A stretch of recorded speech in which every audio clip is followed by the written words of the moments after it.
E aí, pessoal da terceira série, vamos seguir nossos estudos de estatística? O tema de hoje, tipos de gráficos. Então, o objetivo é resolver problemas envolvendo informações apresentadas em tabelas e ou gráficos. Eu deixei essa frase, na verdade, esse documento que eu vou apresentar para vocês é um slide que eu já tinha ele há algum tempo. Uma imagem vale mais que 1000 palavras. Gráficos são geralmente utilizados em vez de tabelas para descrever um conjunto de dados através de um desenho.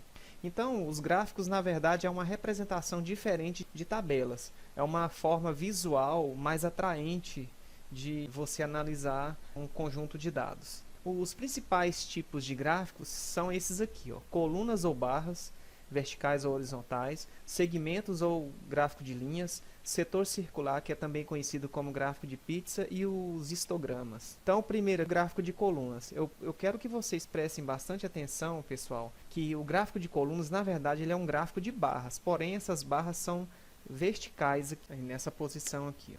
Nós temos aqui, eu vou ler para vocês a definição de gráficos de colunas. Os gráficos de colunas ou barras são os mais simples, tanto para a construção quanto para a leitura e interpretação. Permitem uma visualização e comparação rápida dos valores apresentados.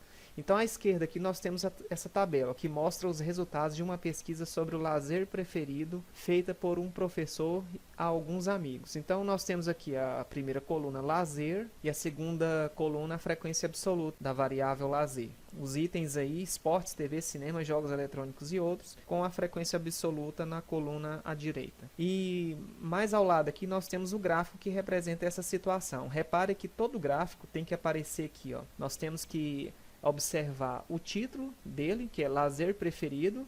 Aí nós temos essa área aqui chamada área de plotagem, os dois eixos importantes, que é esse eixo vertical com essa escala, ó, 3, 6, 9, 12, 15. Não tem uma regra básica sobre essa escala. Nós vimos aqui nos resultados tanto valores como 16, 6, 4, ímpares também, até números primos aqui, né? Então, assim, não há uma regra específica. Depende do formato do seu gráfico e o tamanho que ele vai ocupar. É uma fonte fictícia, é só uma representação. Então, toda vez que você tem um gráfico que apresenta essas colunas verticais aqui, e outro detalhe, a distância entre essas colunas deverá ser sempre a mesma. Essa preocupação, ela hoje é um pouco relaxada devido a nós termos vários programas aí gratuitos que nos fornece a possibilidade de criação, construção de gráficos. Então aqui nós temos o eixo horizontal, olha só, outros eletrônicos, cinema, TV, esportes. Esse eixo horizontal é o eixo dos itens da variável lazer e o eixo vertical é o eixo da frequência absoluta. Então prestem bastante atenção sempre nos eixos para você interpretar um gráfico. Esse gráfico aqui, ó, repare, voltar aqui de novo, olha aí, o gráfico de colunas, repara bem aqui. Agora vamos lá no gráfico de barras. Basicamente é como se tivesse girado ele. Agora o eixo horizontal é o eixo da frequência absoluta, enquanto que o eixo vertical é o dos itens, são dos itens da variável lazer. Então nós temos aqui o título, essa área de plotagem do gráfico, e eu vou ler aqui para vocês. Quando o gráfico é em barras, os retângulos têm a mesma altura e os comprimentos são proporcionais aos respectivos lados. É interessante essa leitura aqui, pessoal. Essa altura que ele está dizendo é isso aqui, ó. Então não fica legal você desenhar uma barra dessa e ela ser um pouquinho diferente dessa, ter uma espessura menor. Geralmente você utiliza o mesmo valor para a altura e o prolongamento dele aqui é de acordo com a frequência absoluta de cada item da variável lazer. Então esse gráfico ele é chamado de gráfico de barras. As barras são dispostas na horizontal, enquanto que o gráfico de colunas também é um gráfico de barras, porém recebe esse nome especial de gráfico de colunas por as barras estarem na forma vertical. Temos esse outro gráfico aqui, o gráfico de linhas. Ele é geralmente, ao invés de usar as colunas aqui, ó, nós temos aqui esses pontos que são ligados por segmentos de retas. Esse gráfico ele é geralmente utilizado para variação do dólar, da cotação do dólar. Nesse caso aqui, o número de vendas, já vou falar aqui. Ou na época de eleição também, quando se é feita pesquisas com relação à intenção de votos de um ou mais candidatos. Então nós temos aqui, ó, esse tipo de gráfico é especialmente útil quando se quer representar uma variável. Exemplo, venda mensal de automóveis, é o que nós temos aqui, ó. Os meses aqui e o número de vendas de automóveis numa certa concessionária. Esses valores podem diminuir ou aumentar no decorrer do tempo. Então aqui, ó, a interpretação dele, ó. Sempre você vai observar o título. Aqui nós temos os dois eixos, o eixo vertical, que é o eixo das vendas, e o eixo horizontal do mês. Nós temos aqui, ó, esse J aqui, ó, janeiro, fevereiro, março, abril, maio, junho. O eixo horizontal é o eixo, como eu falei, dos meses, e o eixo vertical da quantidade de vendas, da frequência de vendas aqui, ó. Então, pessoal, mais uma vez eu vou dizer, não tem uma regra, na verdade, você vai encontrar pessoas dizendo aí, quando usar um gráfico, um certo gráfico e tal, a gente até se esforça para isso, mas não há um regulamento que estabelece, esse aqui tem que ser, para essa representação de dados tem que ser gráfico de colunas, ou para essa outra aqui tem que ser de linhas. Basicamente isso não existe, vai conforme o gosto de cada pessoa, ou conforme a estética, claro. O gráfico de setores, também chamado gráfico de pizzas. Olha aqui, eu vou ler. Também chamado de gráfico circular ou gráfico de pizza, é construído no círculo trigonométrico, sendo o círculo dividido em setores circulares. A tabela a seguir representa uma pesquisa realizada com 200 alunos de uma escola, para saber o esporte preferido do público pesquisado. Então nós temos essa tabela, ela representa essa pesquisa, né? Nós temos aqui a primeira coluna esportes, aqui a frequência absoluta e a frequência relativa já prontinha aqui, ó. Essa tabela ela pode ser representada por um gráfico de pizza ou gráfico de setores. Olha como ficou aqui, ó. Para representar os dados em um gráfico de setores manualmente, é preciso que os valores estejam em graus. Para isso, devemos definir na tabela uma nova coluna, a coluna dos graus. Através da regra de 3 diretamente proporcional, obtemos o ângulo referente a cada setor.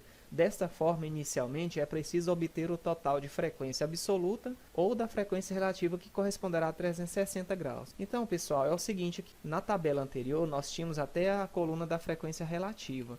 Aqui, ó, foi criada uma nova coluninha para os graus. Eu até montei aqui, ó, 360 graus é o 100%, que é a volta completa. Você faz o desenho com o compasso e aí você estabelece a volta toda, a volta completa é 360 graus. E 54%, por exemplo, que é o futebol, a frequência relativa é x. Um jeito rápido é você pegar aqui, ó, olha só, poderia ser feito isso aqui, ó.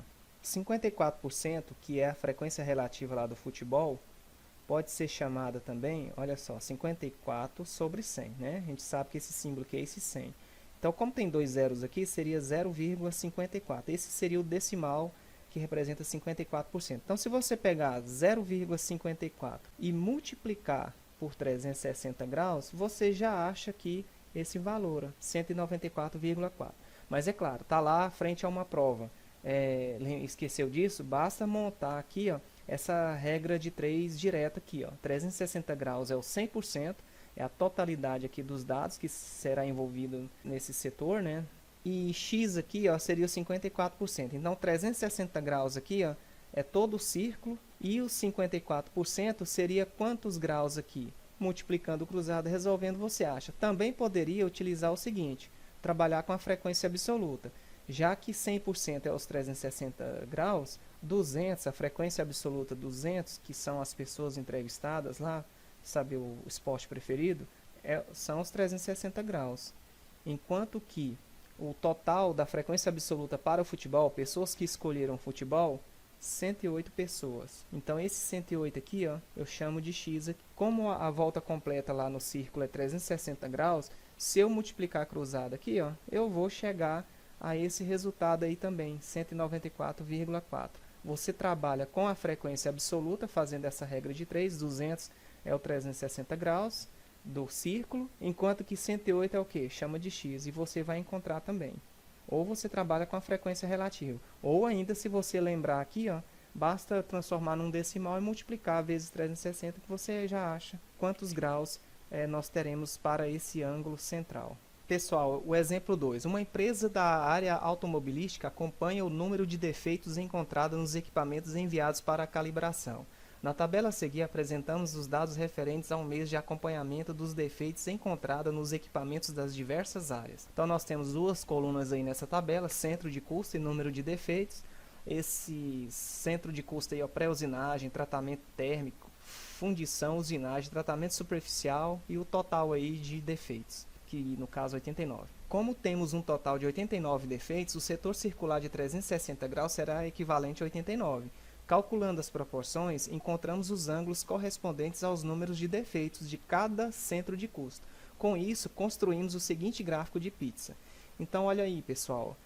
Por exemplo, eu vou fazer aqui uma coluninha aqui do lado para a gente testar como que faz o cálculo desse ângulo central. Você faz isso aqui. Vamos supor que eu queira saber vamos pegar aqui usinagem. Então, usinagem, pessoal, tá? Pré-usinagem, usinagem aqui na nossa legenda é o verdinho aqui, ó. Eu quero descobrir qual é o ângulo central aqui, ó. Isso cai muito nas provas de concurso, hein? Então, qual é esse ângulo central? Vou chamar isso aqui de alfa. Eu poderia deixar x também, tanto faz. A volta completa nesse círculo é 360 graus. Então, eu posso fazer já essa relação com o número de defeitos ali, ó. 89, que é o total, é 360 graus. Eu disse usinagem, né? 45. 45 eu chamei de alfa. Poderia chamar de x, igual eu estava chamando, tanto faz. Agora a gente multiplica cruzado aqui, ó. Faz isso aqui, ó. Então vai dar 89x, ou 89 alfa, igual a 45 vezes 360. Você pode fazer esse cálculo aqui, ignora por enquanto aqui a bolinha, depois a gente coloca. Vamos fazer essa continha bem aqui, ó. 360 a metade é 180, eu já sei que dá 1.800, né? 5 vezes nada, nada, 5 vezes 6, 30, sobe 3, 5 vezes 3, 15, 3, 18. 4 vezes nada que dá nada, 4 vezes 6, 24, vão 2, 4 vezes 3, 12, 2, 14. Aqui fica 0, 0, 4, 8, 12, sobe 1, aqui vai dar 6 e aqui desce 1. Então deu isso, 16.200. Eu volto aqui, 16.200. A bolinha do grau depois a gente põe no final. Então, 16.200 dividido por 89. Vamos fazer essa conta bem aqui, ó. Então, aqui vai ficar 16.200 dividido por 89. Se aqui fosse 90, 2 vezes 9, 18, daria 180 passa. Então, não dá, tem que ser o 1. Como tem dois algarismos, eu pegando 2 aqui não dava. Então, eu peguei 3, ó, que vai dar 89. Eu coloco aqui, ó, unidade debaixo de unidade, dezena debaixo de dezena. Eu vou diminuir. Pega um emprestado, fica 12 menos 9, que dá 3. Aqui ficou sendo 5. Pega esse carinha, 15 menos 8, que dá 7. Desce esse 0. 730 por 89, se aqui fosse 90 e eu jogasse um 8, 8 vezes 9, 72, então dá, né? Vamos tentar o 8. 8 vezes 9, 72, sobe 7.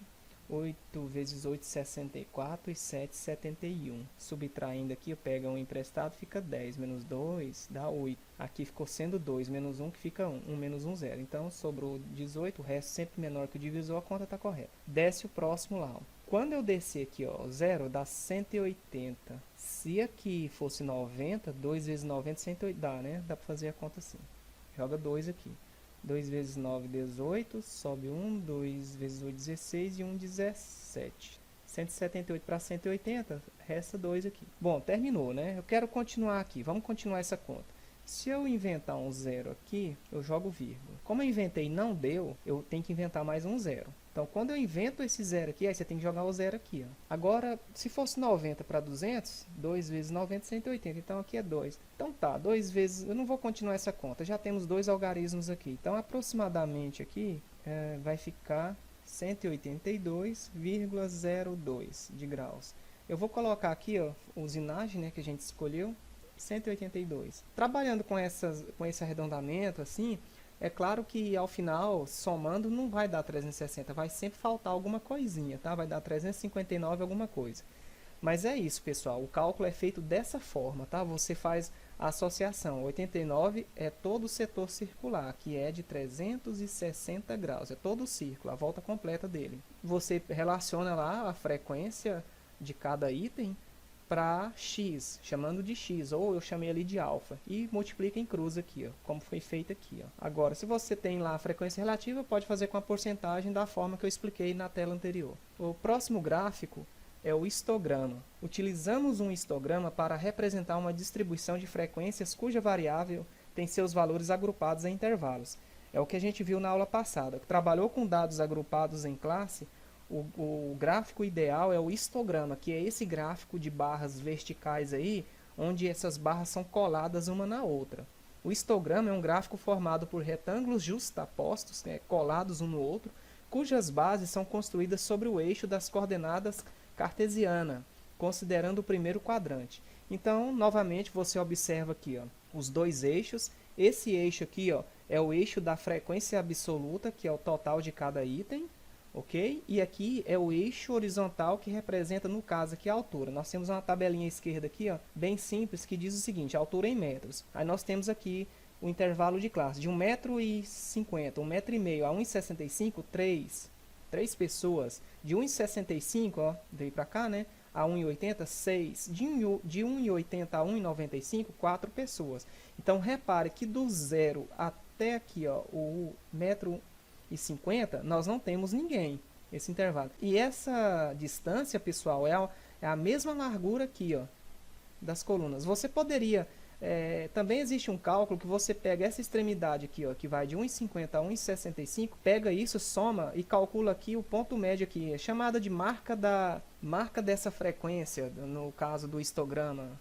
Não tem necessidade a gente ver isso agora, né? Você poderia somar aqui, ó, 0 mais 1,50, dividir, daria 0,75 aqui, e depois ligar esses pontos aqui, esses pontos chamados pontos médios aqui, ó, dessas colunas.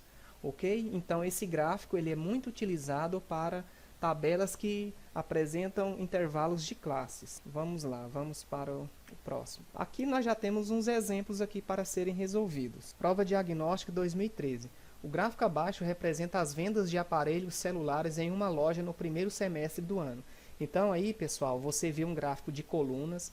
Repare que nós temos que observar bem os eixos aí, os eixos... verticais, o eixo vertical e o eixo horizontal. O eixo vertical refere-se ao número de celulares vendidos, e o eixo horizontal desse gráfico refere-se aos períodos aí em meses: janeiro, fevereiro, março, abril, maio e junho. Então o eixo horizontal são dos meses.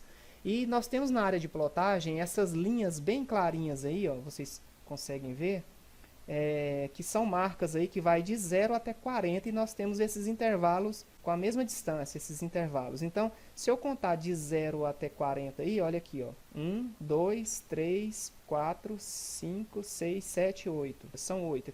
Então, se você contar aí dá 8. Pega 40 dividido por esses total aí, né, 8 intervalos, vai dar 5. Então, aqui vai de 5 em 5, ó. Aqui é 5, 10, 15... 20, 25, 30, 35 e 40. Essa loja tinha uma meta de vender no primeiro semestre. Primeiro semestre significa o quê? Os primeiros 6 meses de um ano. 250 aparelhos celulares.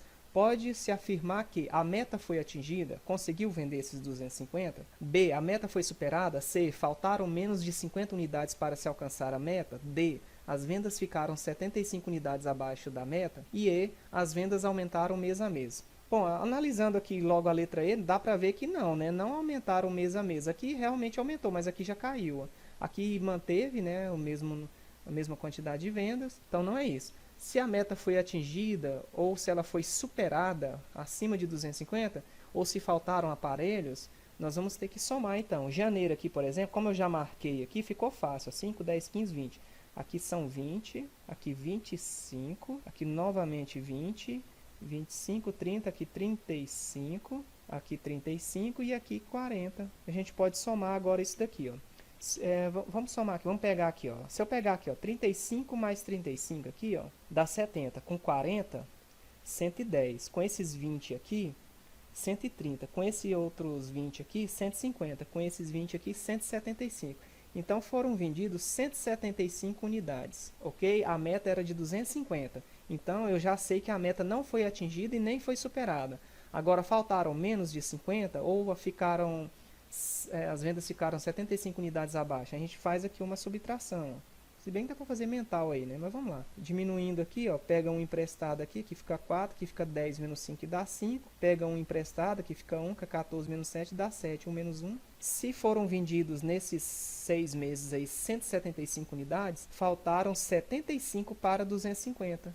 Então, a correta é a letra C, ó. Faltaram... Não, letra D. As vendas ficaram 75 unidades abaixo da meta, é a letra D. Próximo exemplo. O dono de uma farmácia, questão do Enem de 2012, resolveu colocar à vista do público o gráfico mostrado a seguir, que apresenta a evolução total de vendas em reais de certo medicamento ao longo do ano de 2011. De acordo com o gráfico, os meses em que ocorreram respectivamente, cuidado com essa palavrinha, respectivamente, a maior e a menor venda absolutas em 2011 foram, então, de acordo com o gráfico aqui, onde ocorreu a maior e a menor venda. Como é um gráfico de linhas, pessoal, vocês analisam aqui, ó. O eixo vertical aqui é o eixo das vendas e o horizontal dos meses. Então, onde que esse ponto atinge a maior altura aqui, ó? Bem aqui, ó, dá pra ver, né? No visual aí, ó. Bem esse ponto aí, ó. Maior altura no mês de junho. Então, a maior venda é junho, certo? A maior venda é junho. E a menor é onde você tem a mais próximo aqui do eixo X aqui, ó, do eixo horizontal. Que dá pra ver que é agosto aqui, ó. Faz um desenho de uma linha paralela. Você percebe que o ponto mais baixo é esse de agosto. Então, maior e menor é junho e agosto. Seria a letra E aqui. Próximo exemplo, Enem de 2010. Os dados do gráfico seguinte foram gerados a partir de dados escolhidos no conjunto de 6 regiões metropolitanas pelo Departamento Intersindical de Estatística e Estudos Socioeconômicos, o DIEESE. Então nós temos esse gráfico, ele é um gráfico de barras, são barras horizontais aí, né? Então ele é chamado de gráfico de barras. E ele refere-se à taxa de desemprego nas regiões metropolitanas. Se é taxa, pessoal, cuidado, hein? Se é taxa, esses números aqui é na forma de quê? De porcentagem. Tá aí as regiões metropolitanas, né? Que é a capital, mais aquelas cidades próximas, coladas, onde pessoas vão e vêm para o trabalho, acaba compartilhando de serviços, enfim. Vamos lá. Supondo que o total de pessoas pesquisadas na região metropolitana de Porto Alegre, ele está falando só de Porto Alegre, ó, equivale a 250 mil, isso que é 250 mil, tá? O número de desempregados em março de 2010 nessa região foi de... Então, no mês de março de 2010, nós temos aqui essa pesquisa, taxa de desemprego. E ele quer saber de Porto Alegre. Como isso aqui é uma taxa de desemprego, a taxa em Porto Alegre é de 9,8%. E supondo que nessa região de Porto Alegre o total de pessoas pesquisadas foi de 250 mil, nós vamos calcular 9,8% de 250 mil para saber esse número de desempregados no mês de março de 2010. Então a gente pega aqui e calcula 9,8% de 250 mil. Então vai ficar, eu vou fazer aqui um cálculo bem convencional, né? 9,8 aqui, ó, sobre 100, né? O símbolo da porcentagem é o 100, a preposição de é multiplicação, 250 mil. É o total, esse é o total de pessoas pesquisadas lá. Então a gente corta aqui, ó. Como aqui é vezes, você pode cortar esses dois zeros aqui, ó. Pronto, basta multiplicar agora, vezes, sobrou aqui, no caso, cortei dois zeros, 2.500 vezes 9,8. E a gente coloca o resultado aqui, ó. 8 vezes nada, nada, nada, 8 vezes 5, 40, sobe 4, 8 vezes 2, 16 e 4, 20, 9 vezes nada, nada, 9 vezes nada, nada, 9 vezes 5, 45, vão 4, 9 vezes 2, 18, 4, 22.